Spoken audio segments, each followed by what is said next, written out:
So today we are going to see PCR, polymerase chain reaction, and this is an in vitro process which is used to produce large or small amount of DNAs as per our requirement or specific DNA fragments.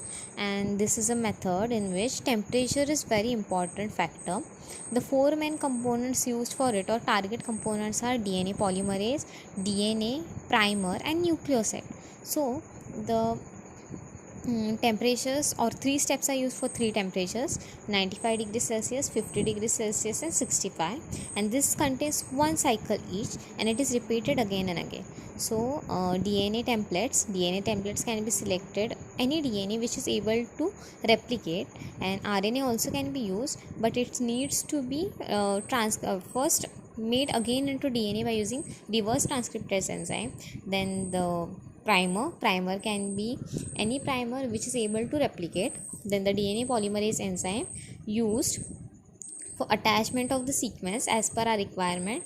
Then comes the nucleoside. It acts as a building block, and there are four nucleosides needed: DATP, DGTP, DTTP, and DCTP.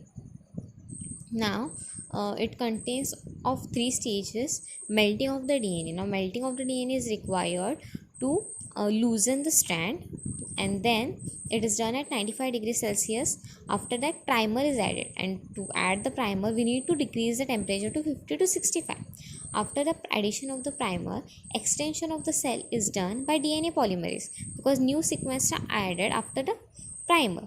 Then same cycle is repeated again and many DNA sequences are formed.